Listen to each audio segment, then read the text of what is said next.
Making of the Constitution. Demand for a Constitution Assembly. It was in 1934 that the idea of Constituent Assembly for India was put forward for the first time by M. Roy, a pioneer of the communist movement in India. 1935, the Indian National Congress (INC) for the first time officially demanded a Constituent Assembly to frame the Constitution of India. 1938, Jawaharlal Nehru, on behalf of the INC, declared that the Constitution of Free India must be framed without outside interference by a Constitutional Assembly elected on the basis of adult franchise. The demand was finally accepted in a print principle by the British government in what is known as the August Offer of 1940. The 1940 Sir Stafford Cripps, a member of the cabinet, came to India with a draft proposal of the British government on the forming of an independent constitution to be adopted after the World War II, Second World War. The Creepers proposals proposals were rejected by a Muslim League, which wanted India to be divided into two autonomous states with the two separate constitutions sent to India. While to reject the India of two constitution assemblies, it put forth a scheme for the constitution assembly which more or less satisfied the Muslim League. Composition of the Constituent Assembly. The Constituent Assembly was constituted in November 1946 under the scheme formulated by the Cabinet Mission Plan. The feature of the scheme were the total strength of the Constituent Assembly was to be 389. Of these, 296 seats were to be allotted to British India and 93 seats to the principal states.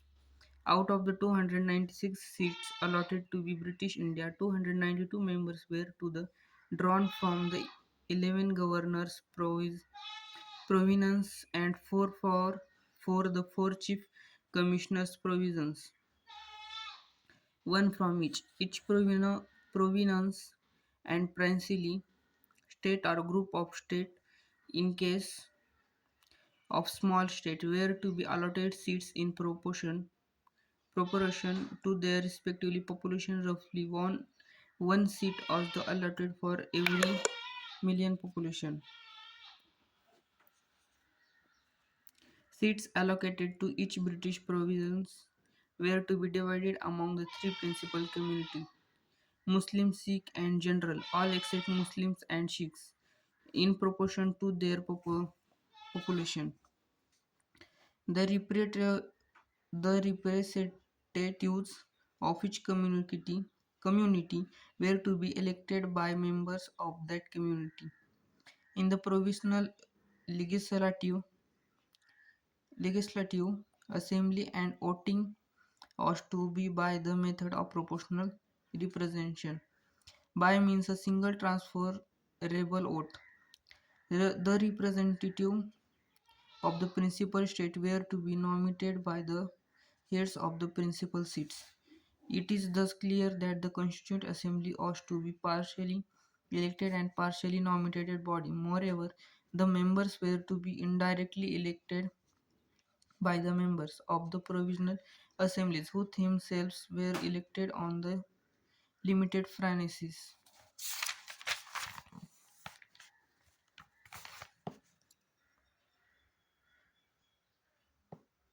The elections to the Constituent Assembly for 296 seats allotted to the British Indian provinces were held in July-August 1946.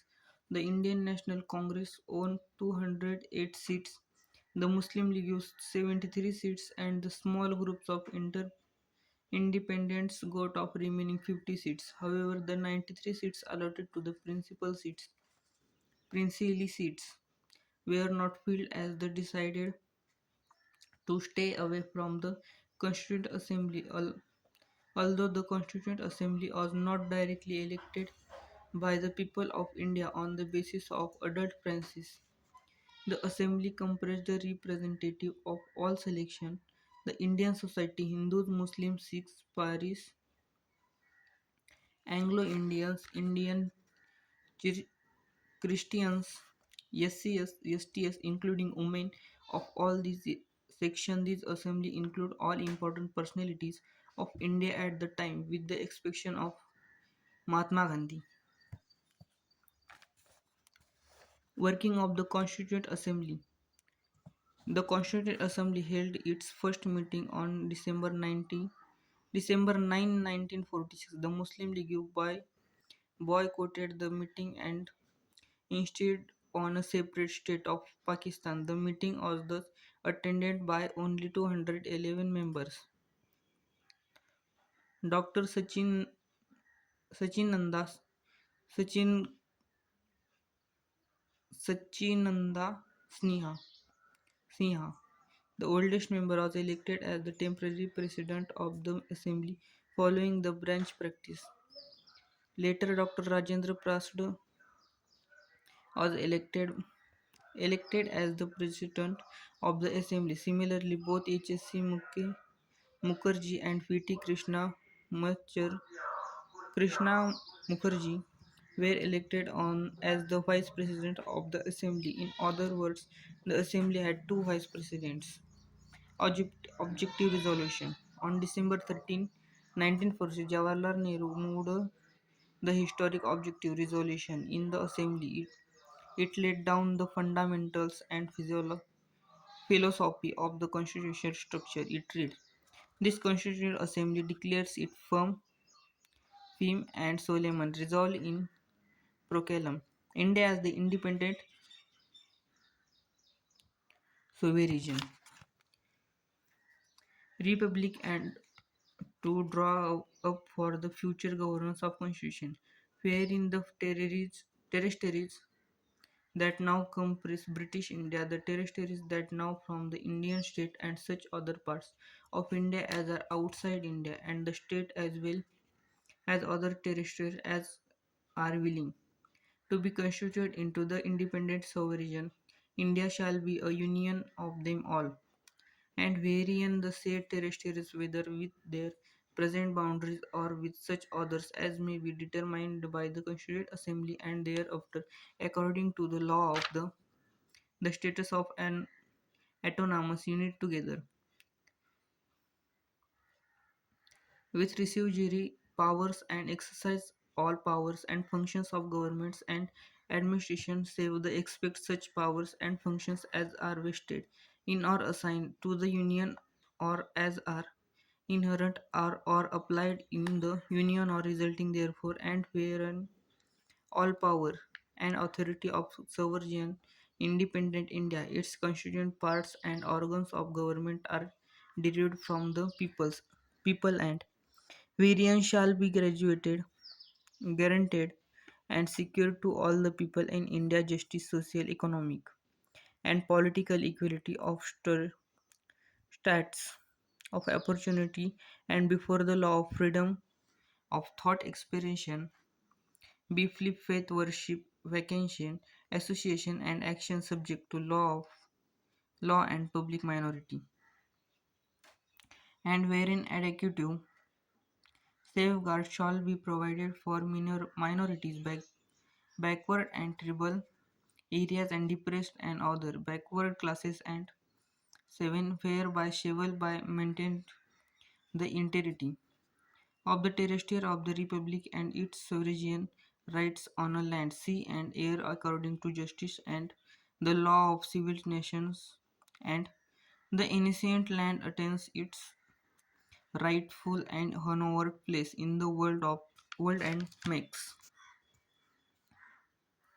its full and willing contribution to the promotion of world peace and the welfare of mankind.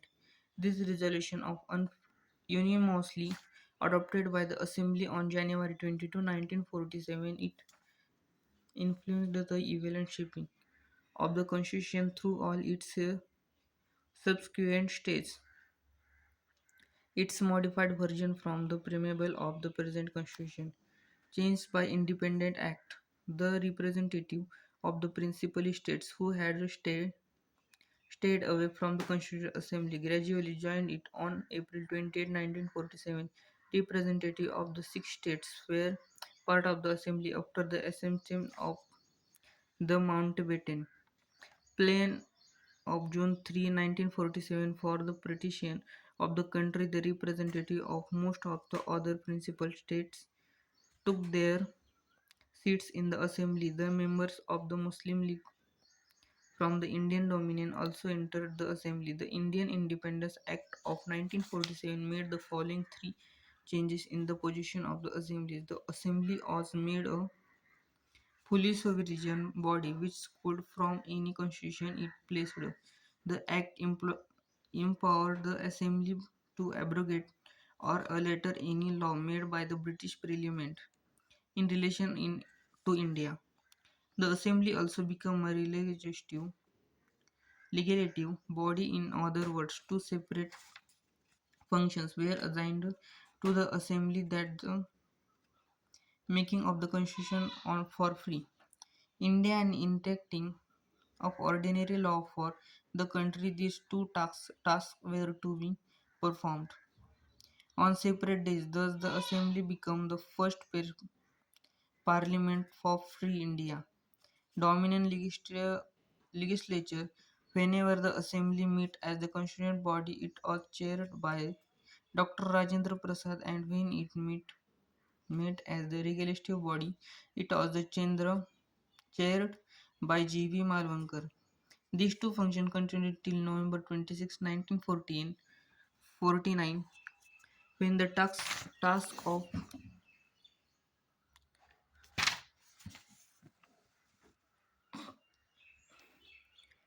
of making the constitution was over. The Muslim League members hailing from the areas including the Pakistan withdrew from the Constituent Assembly for India. Consequently, the total strength of the assembly came down to 299 as against 389 originally fixed in 1946. Under the cabinet mission plan, the strength of the Indian province, formerly British provinces, was reduced from 296 and 229, and those of the principal state from 93 to 70. The 70 state membership of the assembly. As on December 31, 1947, as shown in table 2.4 of the chapter. Other function performed in addition to the making to the constitution and enacting of ordinary laws. The Constituent Assembly also performed the following functions. It ratified the India's membership of the Commonwealth in May 1949. It adopted the national flag on July 22, 1947. They adopted the national anthem on January 24, 1950. They adopted the national song on January 24, 1950.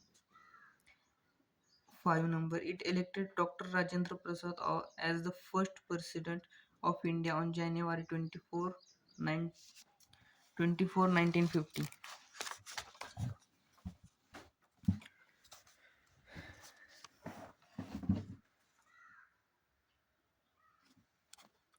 In all, the Constituent Assembly had 11 sections over 2 years, 11 months, and 18 days. The constitution makers had gone through the constitutions of about 60 countries, and the draft constitution of considered for 114 days. The total expenditure incurred on the making the constitution amounted to rupees 64 lakh on January 24, 1950. The Constituent Assembly held its final session. It however did not end and continued as the Provisional Parliament of India from January 26, 1950 till the formation of new parliament after the first general elections in 1951 to now 52.